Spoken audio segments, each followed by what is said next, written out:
Hello and welcome to my yard. Right now the neighbor's kids, like somewhere on the other side of the street, they're not yelling right now, so wish us luck. Welcome to spooky season. Here in Wisconsin it's still 80 degrees. Global warming, I guess. I'm not a fan. I'm not liking it. Not liking it at all, but what are you gonna do?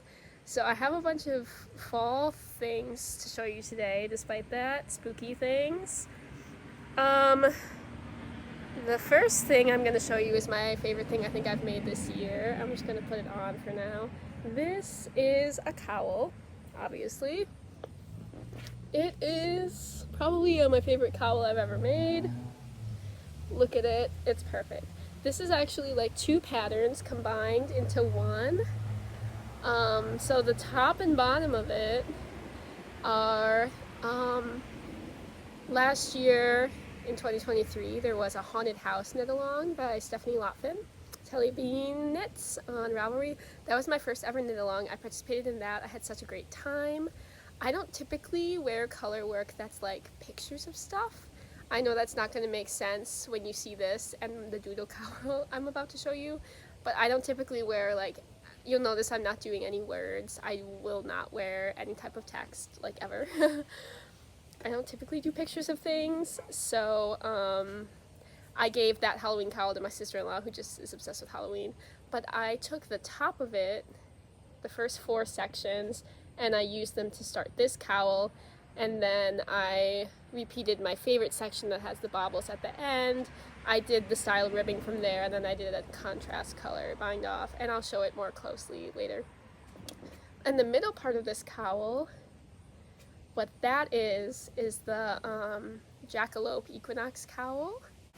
Okay, so this cowl with my little jackalope creature on it is by Jacqueline Rivera, and it's from 2020. Around the autumn equinox time. I actually made it in August because we were in London for a week at the start of September, and I'd been planning to make this cowl for a while. I actually think I first saved it at the end of 2023. Something about the jackalope's like little whiskers and its little charming face, it just kind of like captured my heart, and I was obsessed, and I couldn't live my life without this jackalope. And I don't know how to explain why. I just knew that I needed it. I was obsessed with its little face. I really liked the moon phases as well. But the thing is, I knew I wanted the jackalope probably to be black, like in the original pattern. And the original pattern is just like a tube. It's just a cowl shape that's just like an oval, and the stitch count's the same the whole time. And it's just all over like 2-color color work. That's the back of it, that's the front of it, and then you have the moons and then some ribbing, and that's it. And the problem was the main colors were supposed to be 55 and 60 grams of sport weight, and I don't really have sport weight yarn, and I wasn't going to buy 5 balls of sport weight to make this when I had lots of perfectly good colors to make it in that I like already. And so I was like, well, I can make this in fingering, that's close enough, it'll just be a little bit lighter. The stitch, like the gauge, will not be that far off. I'll obviously just pull it over my head. It'll be fine, not a big deal. But the problem is, I was supposed to have 55 and 60 grams of the main color, and since I'm only using sock leftovers for the most part, I knew I didn't have that, and I was like, maybe I can make the back chart smaller, like take a repeat out of the back chart. And I just did so much math and weighing all my scraps, trying to figure it out, and I mean, the black looks great in the jackalope for the contrast, so I decided I was going to do the black, and I legit only had like 30 grams of it. So I spent weeks, like a lot of July especially, I just was trying to work out how I was going to do this, and I was like, I don't need to buy anything. I obviously don't need to buy anything. I don't want to buy anything. I've got just these piles of these like spooky looking, magical, fairy tale colors, and I'm going to figure it out. So what I ended up doing was I added the Halloween cowl at the top just to kind of close the gap, and have some fabric to cover my neck just because I like the shape of that one. And once I got the idea, I was like, that's it, that sounds fun. So what I decided to do was I knit all of this flat. This is actually knit flat. It's just like a triangle shape, like the start of a any traditional shawl. It's just kind of like a shawl shape at the top, and then you join in the round when you have more stitches and knit the rest of the cowl, which has shaping as well. But I actually did all of this flat, and then this is sewn together at the end so that I could do intarsia. And I knit the front chart with the Jackalope in these two colors, and then I did an intarsia drawing where I wrapped them around each other, and then I did the back in these two colors. That way, since the middle section was supposed to be like 50 grams total, I could do like 20 grams each of my scraps. And I drew, you can see I did some increases there to get the shape that I wanted, because I really wanted the jackalope to be like front and center. And so in order to get it sitting front and center and not just like flopping around my neck where you can't even see it because it's too big, I wanted to start with like the smaller stitch count and like increase on the sides. So I increased on the back chart. And these charts were actually pretty difficult. Definitely an intermediate piece. Do not, if you're looking for like an easy little first cowl with color work, like if you're looking at to do your first color work in just a little tube, it's not this color work, the floats and some parts of the chart, especially like the rabbit's face, and these long floats there, they're difficult. And I do have ladders in my work. There's a ladder right there, and my floats, I was really behaving myself, and there is my intarsia where I wrapped both colors around each other the whole time.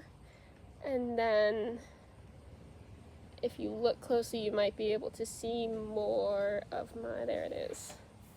There's a ladder behind the jackalope's little face. So I did some ladder backs in order to make the floats work. So that was my plan. I knit most of this color work in only 2 days. When I was finishing the jackalope's face, what I did one morning is I actually, there's an author, I'm really liking her stuff. Her name for adult fiction, she also has some children's stuff I think, is T. Kingfisher. And I listened to someone else reading her short story, Jackalope Wives. And I'm pretty sure it's available for free online as well, but I have Spotify, so I listened to like a podcast on Spotify where they were reading that. So I listened to like that Jackalope story when I got to the very bottom of the Jackalope's face, and that was a very fun and like magical experience. It's a very cute story, I liked it a lot, recommend it. Sorry about my neighbor's dog. It's probably making your dog bark, huh? I'm sorry. She'll get over it.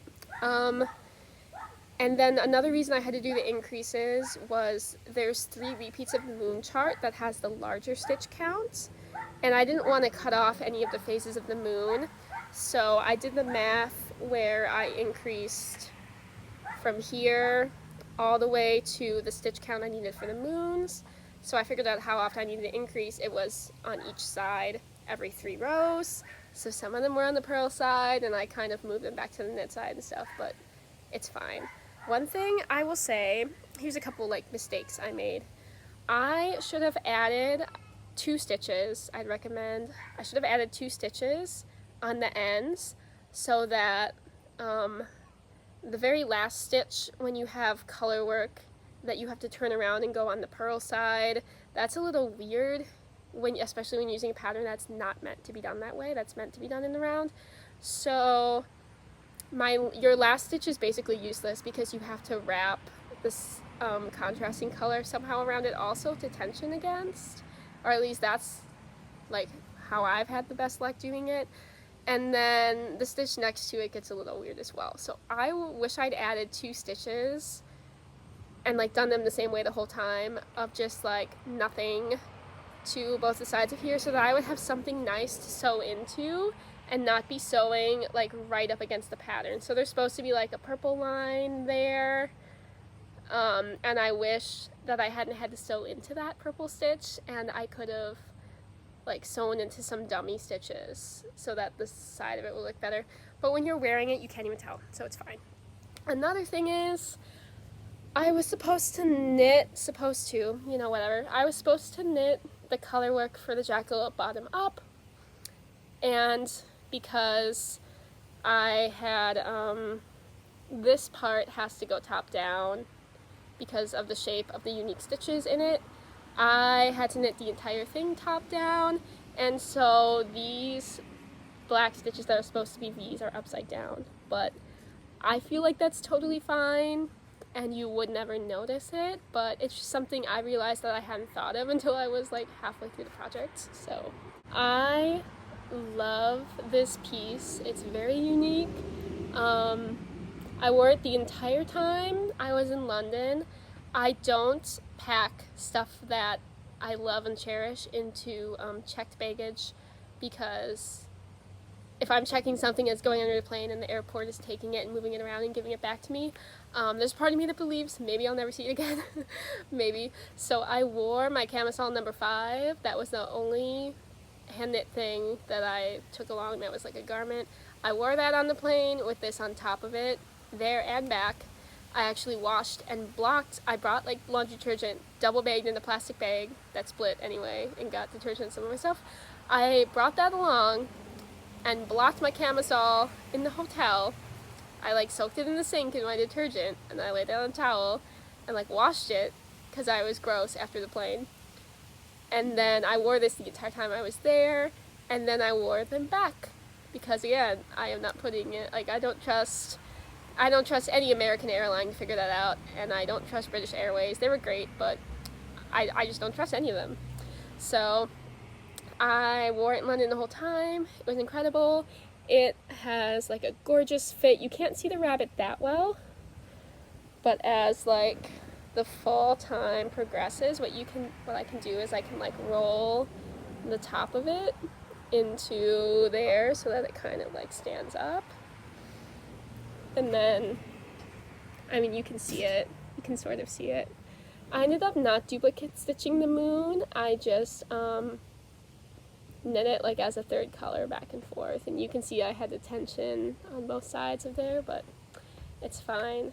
I was close to doing the moons in yellow, but I ended up doing them in this like one of my extra dahlia colors from the set of 12 I got from Goosey Fibers in July. And that brings me to, what are all these colors anyway? This top one is Rotten Miracles from Goosey Fibers. It's the leftovers from the socks I made myself. I was stressing as I was finishing this because this little stitch pattern for this triangle started eating yarn real fast, and it was the scrappiest of scraps. So I nearly ran out and I barely made it, but it's fine. I always end up being fine.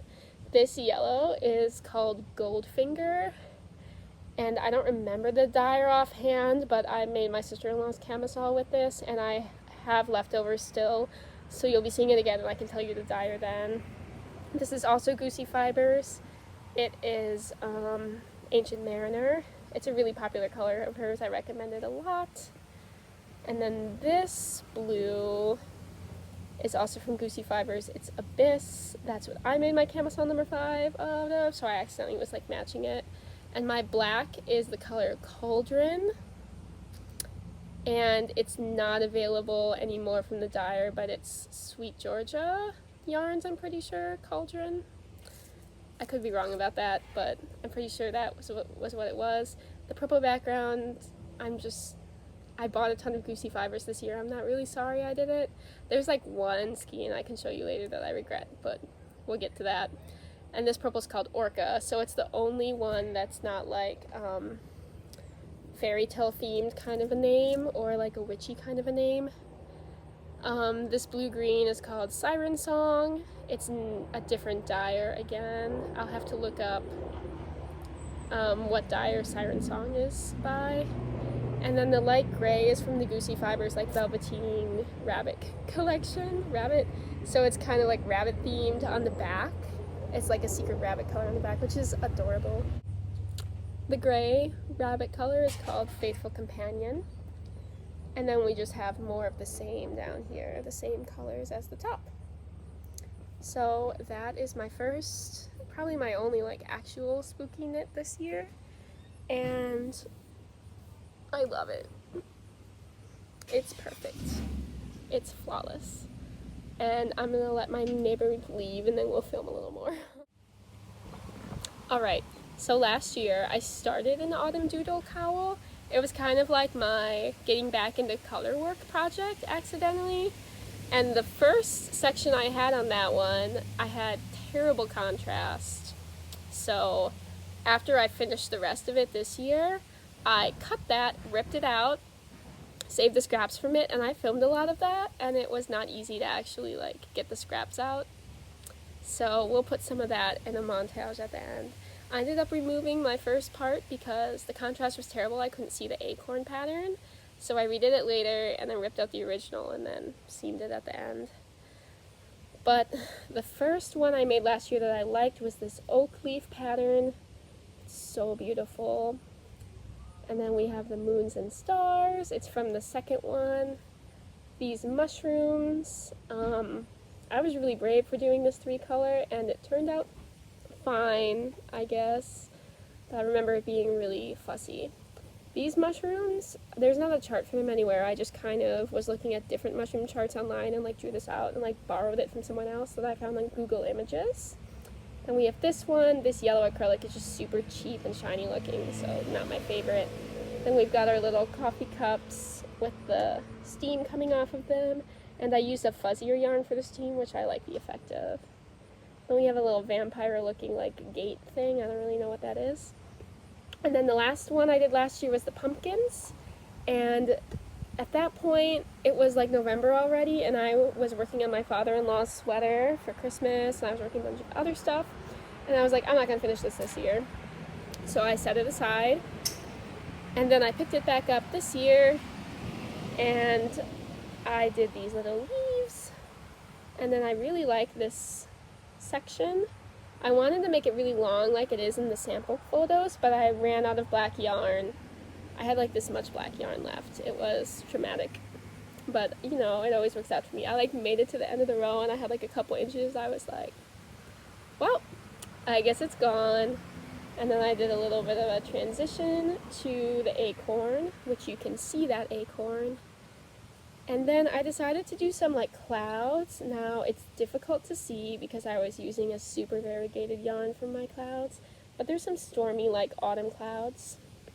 That one you can kind of see the cloud shape. And like that one looks like a cloud. Sort of. Kind of.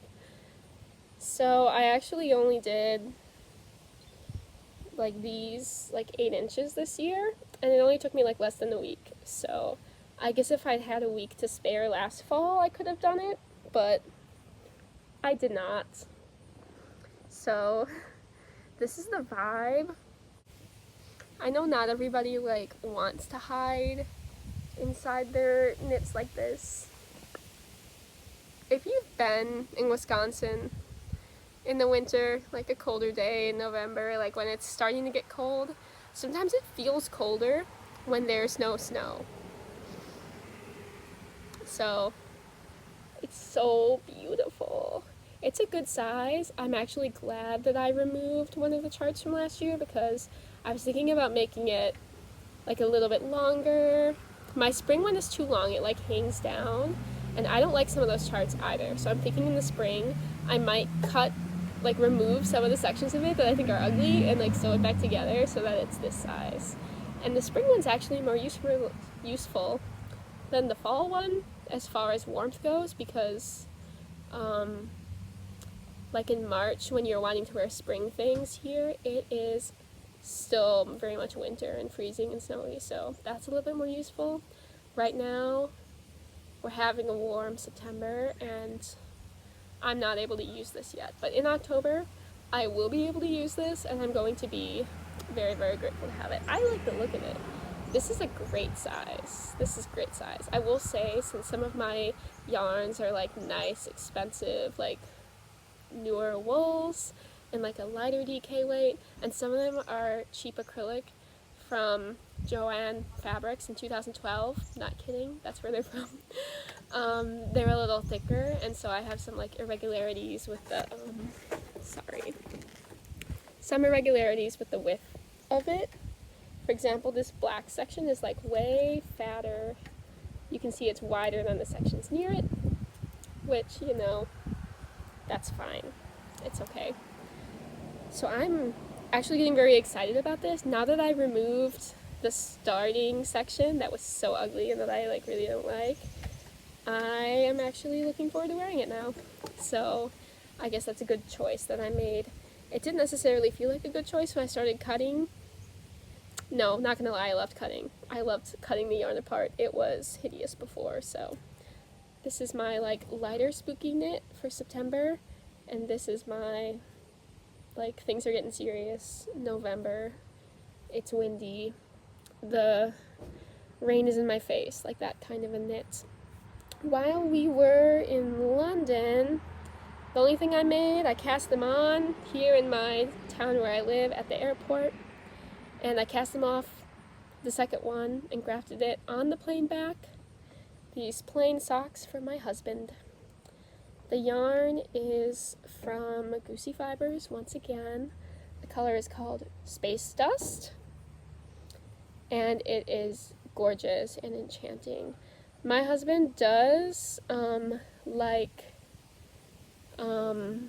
like space travel games. Like he has, I don't know the name of it. He has one like video game simulation thing where it's like, it might be like something about colonizing Mars. I don't really know. And he has, a lot of his bad dreams are related to like space exploration and like missions where something's I don't know. I guess he just really wanted to be an astronaut or something. So I thought the name Space Dust would resonate with him. It has these lovely little like blue and red and yellow flecks in there somewhere. And it has some gray and some like different browns. It's a very masculine color. And he hasn't even worn them yet. I think he might be worried that they're too nice to wear. I don't know. We're going to let it get cold because it's way too warm up there and the cat lays on him while he works. So I didn't have a pattern for these. I just took really good notes doing my first one. And I actually could have made them a little bit longer. The first sock I got like up to here, just on the way there, and I was like sitting at baggage for forever, like knitting it longer and longer and longer. I thought I made it too long, so I made a shorter toe to accommodate.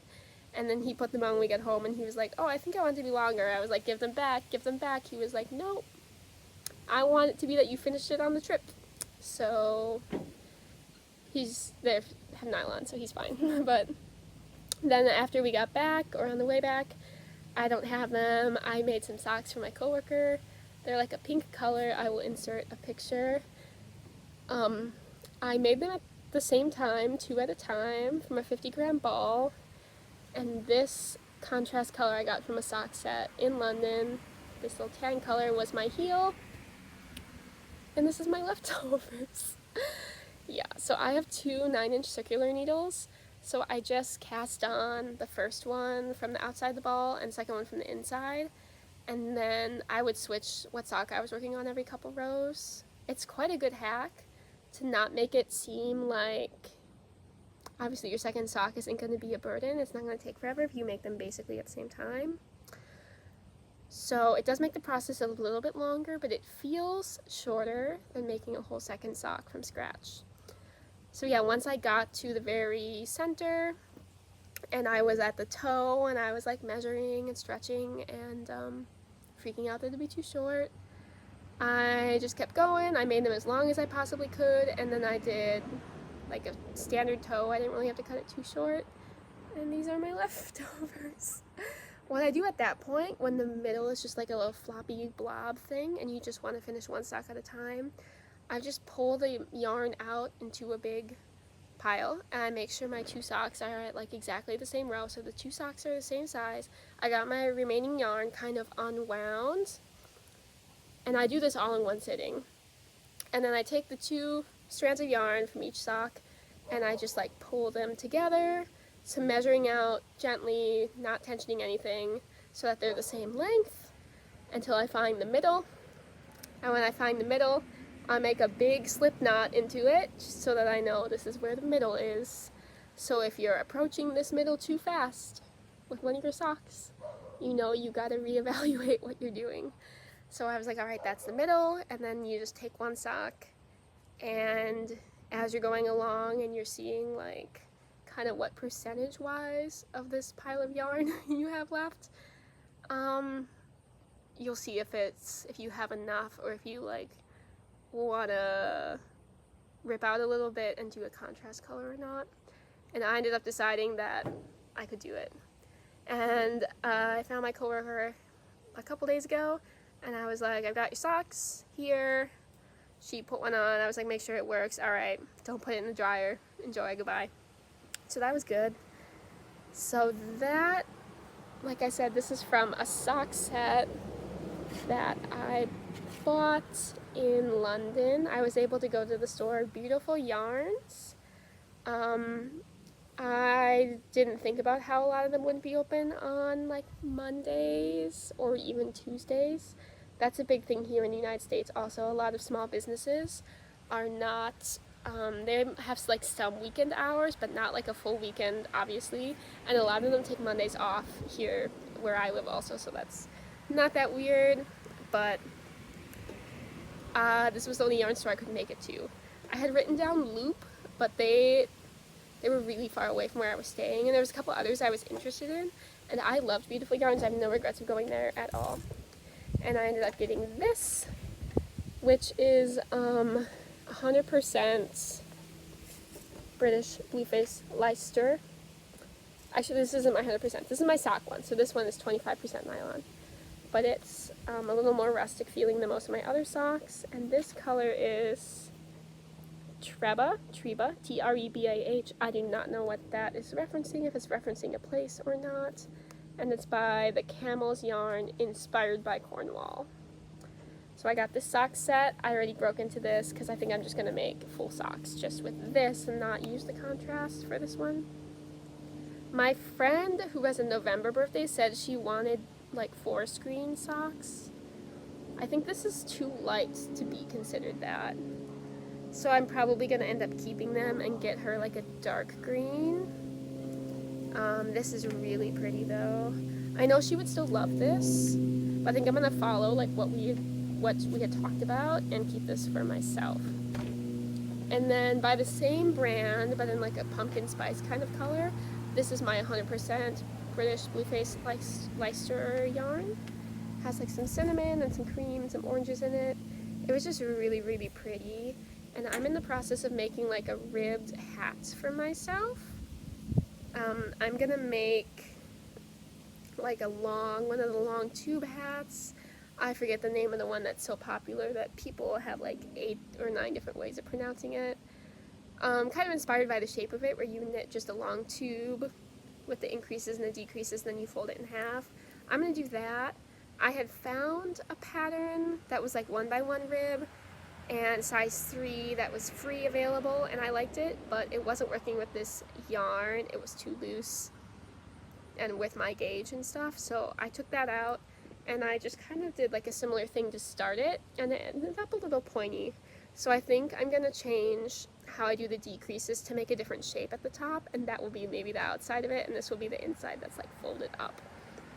So basically, yeah, this is gonna be a hat. There you go. And I just started it a couple days ago, but we were playing a board game last night for my husband's birthday, so I got a lot of it done then. And the only other thing that I have to talk about is this giant sweater. Not giant, but just like, this is my big project that I've been working on. I thought I started it in July, but it was just that I was considering when to do the swatch. I was doing planning in July, but I apparently started it mid-August, and I just finished it a couple days ago. The design is called Twill and Plain by Marzena Kołaczek. Kołaczek? I think it's Kołaczek from the Googling I just did. I'm pretty sure she's Polish. Very sure she's Polish. This pattern is really, really, really well written. And she has a lot of like gorgeous patterns I've looked at. I think I might actually do more of them in the future. It's kind of an older pattern, so I really highly recommend that you check her out. The construction is pretty wild, and well, not that wild, but a little wild. So I'll explain that in detail.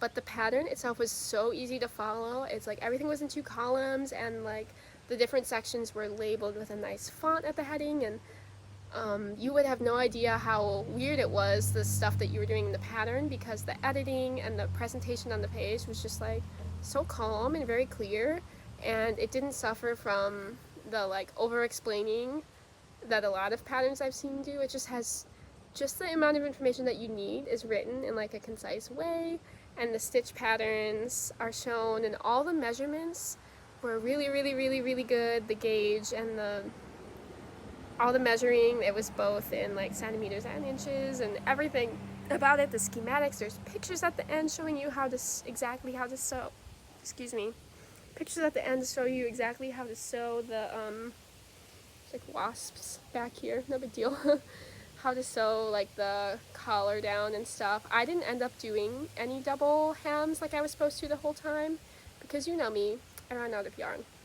So the story here is I bought 4 balls of this absolutely gorgeous Barocco Millefiori Light in the color 6861 Gladiolus. I bought those sometime during the pandemic at my local yarn store in a bake sale. Bag. You can hear my Wisconsin accent now from how I say bag. They were in a bag sale, and it was $25 for these 1,400 yards of bright rainbow jewel toned wool acrylic blend yarn, and I bought them. And this year I finally was like trying to figure out what I was going to make with this. Part of the problem is, the only problem with this is the gauge is a little weird sometimes, because this yarn, it's light, and I was able to get a fingering gauge, and some of it acts like it's fingering, but it's really sport weight, and like on Ravelry it's called sport, but sometimes when you Google it, it doesn't really seem like it's sport weight, so I got confused, and I picked this fingering weight pattern, and it ended up working really well.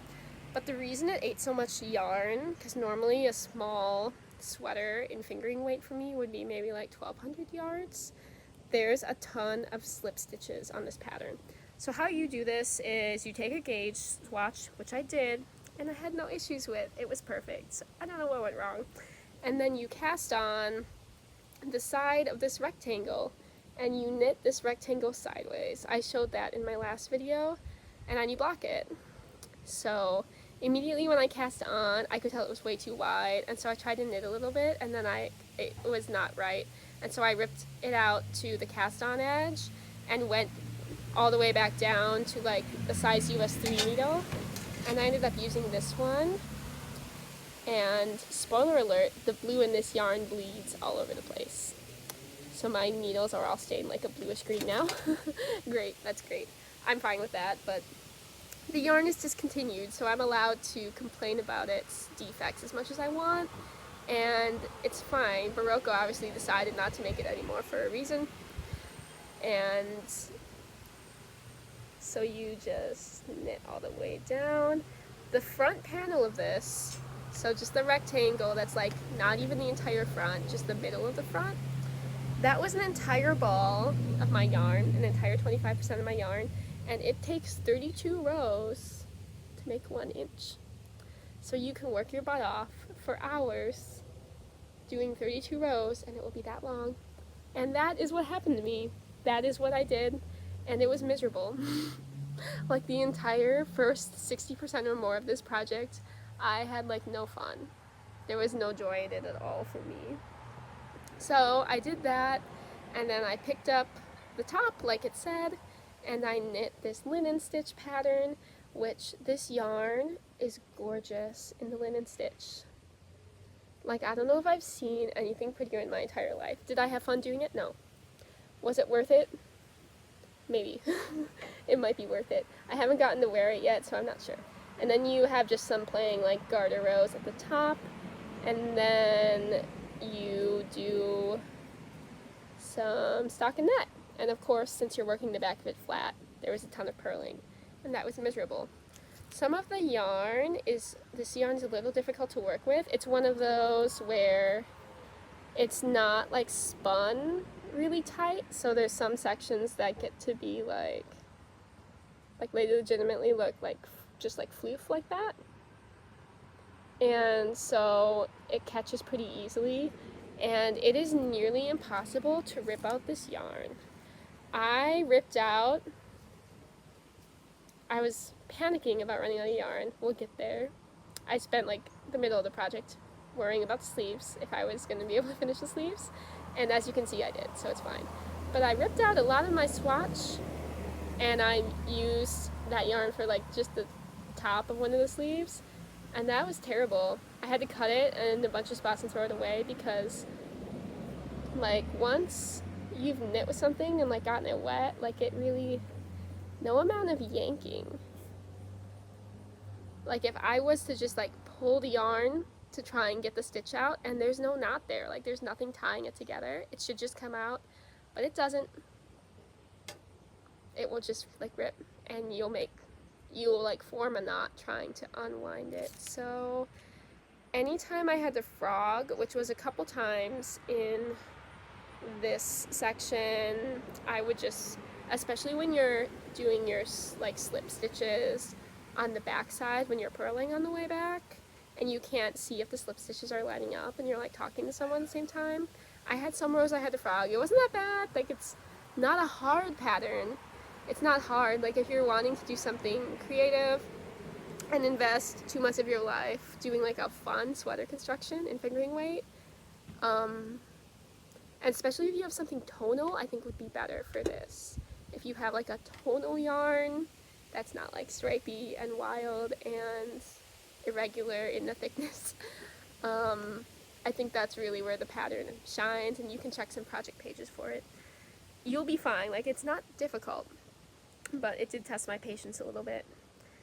So I did the short rows, and then I did the back, and I honestly think the back is so beautiful. Like, I love the yellows and the golds in this. The colors and the glow and the cat hair and everything about this yarn in stockinette's the prettiest thing ever. If you can find like a different color of it in available online anywhere, and like Closeout or on like eBay or something, it's a little tricky to work with.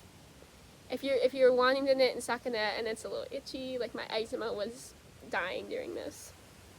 I know I sound like I'm complaining, but I think it was worth it for clearance yarn to actually finish a garment like this and get this glorious thing out of clearance yarn despite the struggles. I think it was worth it.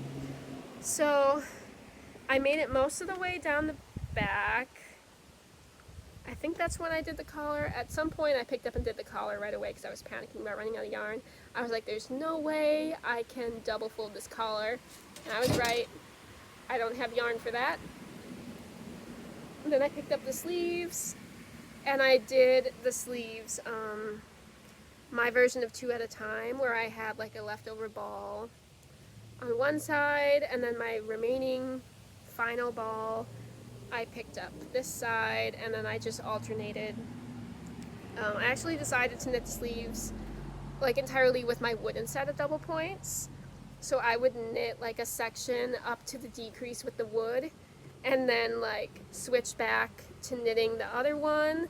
And after I'd gotten my needles over here, I'd take the metal ones like back and forth throughout the row because I only had one extra. It's a little song and dance I had to do. I would take the metal ones one at a time and do the decrease row in the metal ones so that I could keep track of what I was doing. And the sleeves, I had a time of my life. I had so much fun doing these sleeves, and I can't explain why, because normally I would hate the sleeves and be miserable. I think it's because I saw, oh my gosh, I'm sorry.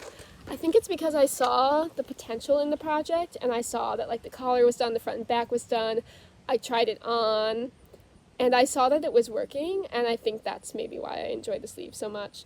But I was like, once again, weighing my yarn and like making notes about like, okay, at this point on the sleeve, I had like 90 grams of yarn left.